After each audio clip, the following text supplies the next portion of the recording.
అందరికీ నమస్కారం. ముందుగా గణతంత్ర దినోత్సవ శుభాకాంక్షలు.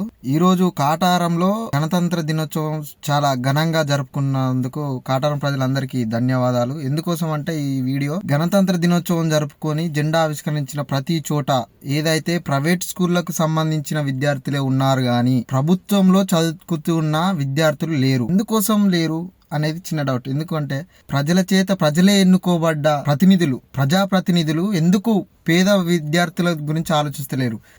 నేను విద్యార్థులను పక్షాన అంటే ఆ విద్యార్థులు, ప్రైవేట్ విద్యార్థులు, గవర్నమెంట్ విద్యార్థులు అని ఎందుకు ముందుగా నీకు పెడుతున్నా అంటే వాళ్ళు కూడా మన విద్యార్థులే, మనోళ్ళే, నేను కాదంటలేను. కాకపోతే హై స్కూల్లో చదువుతున్న విద్యార్థులకు ప్రతి సంవత్సరం ఏదైనా హై స్కూల్ విద్యార్థులు జెండా ఆవిష్కరణ కాడ వచ్చి వాళ్ళు ఆ బుక్స్, నోట్ బుక్స్ పంపిణీ విద్యార్థులకు ఇస్తే వాళ్ళు చాలా గొప్పగా ఫీల్ అవుతారు. ఎందుకంటే వాళ్ళు లేని వాళ్ళు ఉంటారు, పూటకు గడవని విద్యార్థులు కూడా ఉంటారు.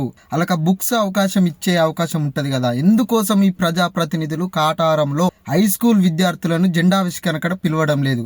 అంటే మీరు కావాలని పిలుస్తలేరని నేను అంటలేను, కాకపోతే వాళ్ళకు ఎందుకు ప్రాధాన్యత ఇస్తలేరు? ప్రభుత్వం స్కూల్ నడిపేయడానికి, ప్రభుత్వం నడిపే స్కూళ్ళల్లో పేద ప్రజలు ఉంటారు, ప్రైవేట్ స్కూళ్ళలో కూడా ఉంటారు, నేను కాదంటలేను.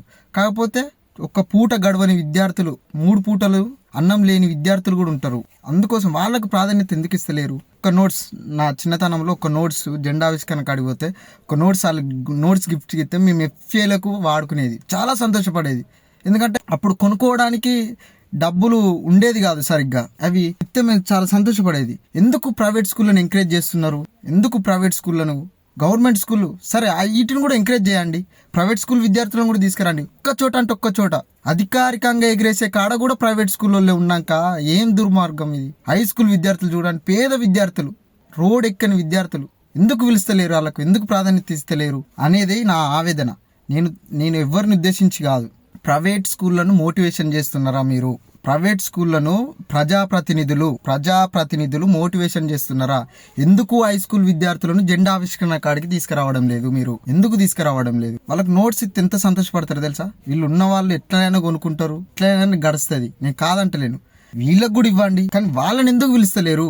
హై స్కూల్ విద్యార్థులు ప్రభుత్వంలో చదువుతున్నారు, ప్రభుత్వం నడిపే స్కూళ్ళలో చదువుతున్నారు, వాళ్లకు ఖచ్చితంగా మీరు ప్రయారిటీ ఇవ్వాలి. అది ఇంకోసారికైనా ఖచ్చితంగా ఒక్కసారి ఆలోచించండి. వీళ్ళందరూ ప్రజాప్రతినిధులుగా ఎన్నుకోబడ్డ వాళ్ళందరూ అదే హై స్కూల్లో చదువుకుంటారు. ఎవరో ఒక్కరు మీకు ఆ అనుభవం తెలిసి ఉంటుంది, ఆ బాధ తెలిసి ఉంటుంది. అంటే వాళ్ళని పిలిచి వీళ్ళని ఎందుకు పిలుస్తలేరు అనేదే నా బాధ. ఎందుకంటే హై స్కూల్లో చాలా పేదలు ఉంటారు, మీ నోట్స్ ఉపయోగపడుతుంది కావచ్చు అనేదే నా ఆలోచన.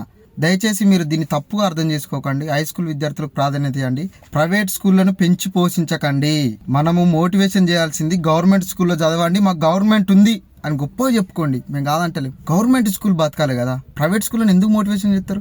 మీరు ప్రతిసారి అలానే ఎక్స్పోజ్ చేసి అడ్మిషన్లు ప్రభుత్వ స్కూళ్ళలో అడ్మిషన్లు అయితలేవు. ఆడగదే చదువు, ఈడగదే చదువు, అడ్మిషన్లు దెబ్బకత్తానాయి. ఎక్స్పోజ్ మనం ఎందుకు చేయాలి? సరే చేయండి, కాదంటలేము. కాకపోతే హై స్కూల్ విద్యార్థులతో కూడా పిలవండి. ఇప్పుడు జెండా ఆవిష్కరణ కాడ వాళ్ళు ఉంటే వాళ్ళకి ఎంత గొప్ప ఫీలింగ్. ఎందుకు ప్రైవేట్ స్కూళ్ళకే ప్రయారిటీ ఇస్తున్నారు? ప్రైవేట్ స్కూళ్ళను పెంచి పోషించకండి, దయచేసి మీరు తప్పు అర్థం చేసుకోకండి.